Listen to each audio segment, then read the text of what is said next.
Hello viewers, எப்படி இருக்கீங்க? இன்னைக்கு நம்ம மெனுவில் எடுத்துருக்கிறது ஒரு பன்னீர் டிஷ். பன்னீர்னா நம்ம எல்லாருக்கும் ரொம்ப பிடிக்கும். எப்பொழுதுமே இந்த பன்னீரில் ஃபஸ்ட் எல்லாம் ப்ரிஃபர் பண்ணுறது இந்த பன்னீர் பட்டர் மசாலா. அது எல்லாருக்கும் ரொம்ப ஃபேவரட் அப்படின்லாம். இந்த ரெண்டாவதாக பிடிச்சது அப்படின்னா இந்த பாலக் பன்னீர். ரொம்ப உடம்புக்கு நல்லது, ஈஸியாக பண்ணிடலாம். பட் ஆனால் அது ரெஸ்டாரண்ட்டில் வந்து நம்ம பார்க்குறப்போ அந்த ஒரு பிரைட் ரிச் கலர் அருமையாக இருக்கும், செம்ம டேஸ்ட்டாக இருக்கும். அதை உங்களால் வீட்டில் அதே மாதிரி பண்ண முடியுமா அப்படின்னு நீங்கள் யோசிச்சிருந்தீங்கன்னா கண்டிப்பாக பண்ண முடியும். அதுக்கு தேவையான முக்கியமான டிப்ஸ் அண்ட் டெக்னிக்ஸோட இந்த வீடியோ பார்ப்போம். வாங்க. I am chef Sundar. Welcome to ரெசிபிச்செக்கர்.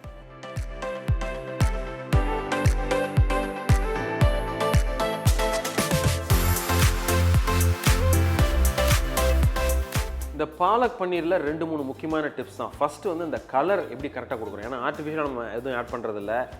அந்த பசலைக்கீரை அந்த பாலக்கில் இருந்து எப்படி அருமையான அந்த கலர், ஒரு பச்சை கலர் கொண்டு வரோம். அது பிரைட்டாக இருக்கும், அது ரொம்ப முக்கியம். அதே மாதிரி இந்த பன்னீர் எப்படி சாஃப்டாக இருக்கும், அது ரொம்ப முக்கியம். வாங்க நம்ம ஸ்ட்ரைட்டாகவே குக்கிங் போயிடலாம். ஃபஸ்ட்டு நம்ம பண்ணுறது இந்த பிளான்ச்சிங் ப்ராசஸ் அப்படின்றது ரொம்ப முக்கியம். ஏன்னா அது பண்ணால் தான் இந்த கலர் நம்ம ரீட்டைன் பண்ணுறோம். இது ஒரு முக்கியமான ப்ரொஃபஷனல் ஒரு டெக்னிக் அப்படின்னு சொல்லலாம். அந்த பிளான்ச்சிங் ப்ராசஸ்லேருந்து இதை நம்ம ஆரம்பிச்சிடலாம். ஸோ இந்த பிளான்ச்சிங் ப்ராசஸ்க்கு நான் என்ன பண்ணுறேன் அப்படின்னா, ஒரு பாத்திரத்தை எடுத்து வச்சுட்டு தண்ணி நல்லா கொதிக்க வச்சுக்கிறேன். நான் என்ன பண்ணுறேன், இன்றைக்கி ஒரு 2 பஞ்சு இந்த பாலக், பசலைக்கீரை, டெல்லி பாலக் அப்படின்னு சொல்லுவாங்க, ரொம்ப முக்கியம். அதுதான் ரொம்ப நல்லாயிருக்கும். அதுக்கு அது எல்லா இடத்துலையும் இப்போ ரெகுலராக கிடைக்கிது, அதை நீங்கள் யூஸ் பண்ணிக்கலாம். ஸோ அந்த தண்ணி கொதித்து வரப்போ நான் வாஷ் பண்ணி இந்த மாதிரி வெட்டி வச்சுருக்கிற பாலக்கை அந்த தண்ணியில் போட்டுட்டு 20லேருந்து ஒரு 30 செகண்ட், அதுக்கு மேலே வேணாம். ஏன்னா அது டக்குன்னு குக் ஆயிரும். அது போடுறப்ப நான் என்ன பண்ணுறேன் அப்படின்னா, சைடில் குளிர்ந்த ஒரு தண்ணி, ஒரு பவுல் எடுத்து வச்சுக்கிறேன். ஐஸ் தண்ணின்னு வச்சுக்கலாம், ஐஸ் போட்டு வச்சுருக்கேன். ஏன்னா இது குக் பண்ணி இம்மீடியட்டாக அதை நம்ம இம்மீடியட்டாக கூல் பண்ணிடணும். அப்போ அந்த கலர் வந்து எப்படி ஒரு அருமையாக ட்ரான்ஸ்ஃபார்ம் ஆகுதுன்னு பாருங்கள். இப்போ பார்த்தீங்கன்னா இதை எடுத்து தண்ணியை வடிகட்டிட்டு நம்ம ஏற்கனவே எடுத்து வச்சுருக்கிற ஐஸ் வாட்டரில் இதை போட்டுருங்க. இப்போ பார்த்தீங்கன்னா அவ்வளவு சூடாக இருந்தது. இப்போ நம்ம கையில் தொடுற அளவுக்கு நல்லா கூல் ஆயிடுச்சு. இந்த கூல் ஆனவுடனே அந்த கலர் எப்படி ரீட்டைன் ஆகிருக்கு பாருங்கள், டார்க் க்ரீன். ஏன்னா முன்னாடி இருந்ததோட இப்போ எவ்வளோ டார்க்காக இருக்குது பாருங்கள். ஸோ இதை வச்சு நம்ம பண்ணுறப்ப தான் இந்த குக்கிங் ப்ராசஸ் வந்து நமக்கு பர்ஃபெக்டாக இருக்கும். வீட்டில் இருக்கிற ஒரு மிக்ஸி, ஒரு பிளெண்டரில் போட்டு கொஞ்சம் தண்ணி ஊற்றி ஒரு பேஸ்ட்டாக, அதாவது ஒரு ரன்னிங் பேஸ்ட்டாக அரைச்சி வச்சுக்கிறேன். ரொம்ப திக்காகவும் இருக்கக்கூடாது, ரொம்ப தண்ணியாகவும் இருக்கக்கூடாது. இப்போ அரைச்சி வச்சுக்குவோம்.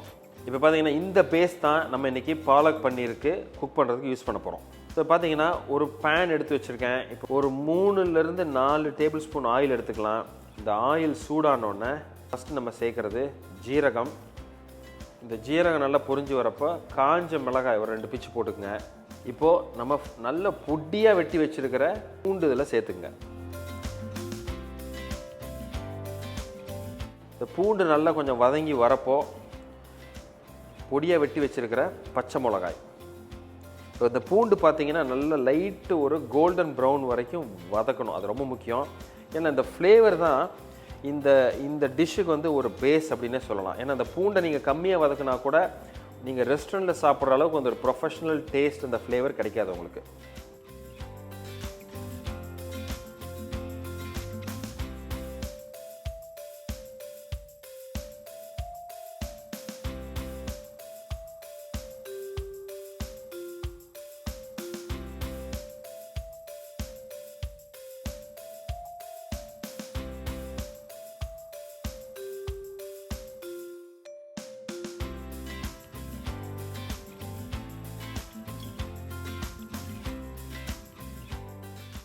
ஸோ இப்போ நல்லா அருமையாக குக் ஆயிடுச்சு. ஸோ இந்த ஸ்டேஜில் நம்ம அரைச்சி வச்சுருக்கிற அந்த பாலக், பசலைக்கீரையோட பேஸை நம்ம இதில் ஆட் பண்ணலாம். நல்லா தண்ணி ஊற்றி நல்லா அலசி ஊற்றிடுங்க. கொஞ்சம் கூட வேஸ்ட் பண்ண வேண்டாம், அவ்வளோ உடம்புக்கு நல்லது.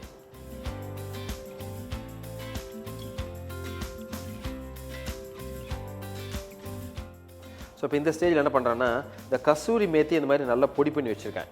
நம்ம கஸ்தூரி மேத்தி எப்படி ஈஸியாக பொடி பண்ணலான்றது கூட தனியாக ஒரு வீடியோ போட்டிருக்கோம். கொஞ்சம் இதில் கஸ்தூரி மேத்தி சேர்த்துங்க. கொஞ்சம் ஜீரக பொடி. இந்த கஸ்தூரி மேத்தி சேர்த்ததுக்கப்புறம் ரொம்ப நேரம் குக் பண்ண தேவையில்லை. அந்த பேஸ் ஃப்ளேவர் வந்து கரெக்டாக நமக்கு ரீச் ஆயிடுச்சுன்னா போதும்.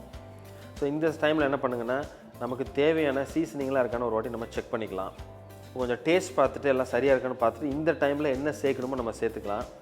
கொஞ்சம் மஞ்சள் பொடியும் இன்னும் கொஞ்சம் ஜீரக பொடியும் நான் சேர்த்துக்கிறேன்.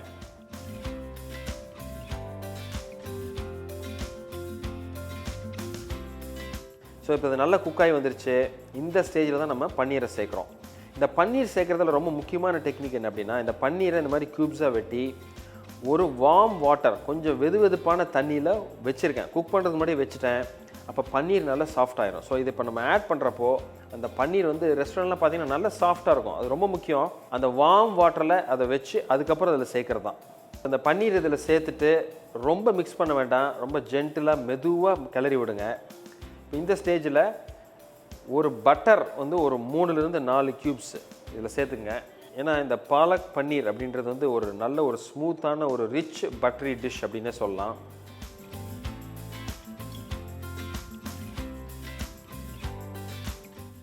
இப்போ இந்த பட்டர் நம்ம சேர்த்த வெண்ணெய் வந்து நல்லா மிக்ஸ் ஆகி ஓரளவு மெல்ட் ஆயிடுச்சு, ஒன்றாயிருச்சு. ஸோ இப்போ இந்த பேஸ் கிரேவி நல்லா அருமையாக குக் ஆகி வந்துருச்சு. ஸோ இப்போ இந்த ஸ்டேஜில் நம்ம என்ன ஆட் பண்ணுறோம் அப்படின்னா ஃப்ரெஷ் க்ரீம். இது எல்லா இடத்துலையுமே கிடைக்கும், எல்லா சூப்பர் மார்க்கெட்லையும் கிடைக்கும். ஜஸ்ட் ஒரு டேபிள் ஸ்பூன்லேருந்து ஒரு 1.5 டேபிள் ஸ்பூன் போட்டால் போதும். ஸோ இப்போ இந்த ஃப்ரெஷ் க்ரீம் ஆட் பண்ணி இப்போ மிக்ஸ் பண்ணுறேன் பாருங்கள். ஸோ இப்போ இந்த கலர் வந்து எப்படி ஒரு பிரைட்டாக ஒரு அருமையான ஒரு கலர் வருது பாருங்கள். இந்த க்ரீம் வந்து எவ்வளோ முக்கியம் அப்படின்னா, அந்த க்ரீம் வந்து ஒரு மேஜிக் மாதிரி இதில் வேலை செய்யும். கலர் எப்படி மாதிரி இருக்குது பாருங்கள் இப்போ. ஸோ ஒரு அருமையான பாலக் பன்னீர் ரெடி.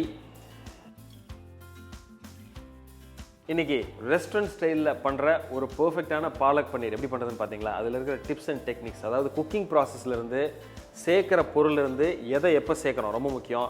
நீங்கள் இவ்வளோ நாள் இது வந்து ரெஸ்டாரண்ட்டில் தான் நமக்கு கிடைக்கும் அப்படின்னு நினச்சிருந்தீங்கன்னா கண்டிப்பாக இதை நீங்கள் வீட்டில் ட்ரை பண்ணி பார்த்துட்டு எனக்கு சொல்லுங்கள். இது கண்டிப்பாக சப்பாத்தி, புல்கா, புலாவ் எல்லாத்தோடையும் ஒரு அருமையான ஒரு டிஷ்ஷு. காரம் ரொம்ப இல்லாதது, ரொம்ப ஈஸியாக இருக்கும். குழந்தைங்களுக்கு ஈஸியாக நீங்கள் கொடுக்கலாம். அயன் கண்டென்ட் ரொம்ப அதிகம். ஏன்னா இந்த பாலக் வந்து அயன் கண்டென்ட் நிறைய இருக்கிற பொருள். அதே மாதிரி இது பார்த்திங்கன்னா நம்ம கார்லிக், அதாவது இந்த பூண்டு நிறைய சேர்க்குறோம். ஹார்ட்டுக்கு ரொம்ப நல்லது. ஒரு ஹெல்த்தியான டிஷ். ஸோ இந்த வீடியோ பிடிச்சிருக்குன்னு நினைக்கிறேன். எங்களுக்கு ஒரு லைக், தம்ஸ் அப் கொடுங்க. அதே மாதிரி பிடிச்சிருந்தா உங்கள் ஃப்ரெண்ட்ஸோட ஷேர் பண்ணுங்கள். இதே மாதிரி இன்னொரு நாள் ஒரு ப்ரொஃபஷனல் டிஷ்ஷாக இருந்தால் கூட உங்களாலையும் பண்ண முடியும் அப்படின்றதுக்குள்ள டிப்ஸ் அண்ட் டெக்னிக்ஸ் என்ன அதோட மீட் பண்ணுறேன். அது வரைக்கும் ஹாப்பி குக்கிங்.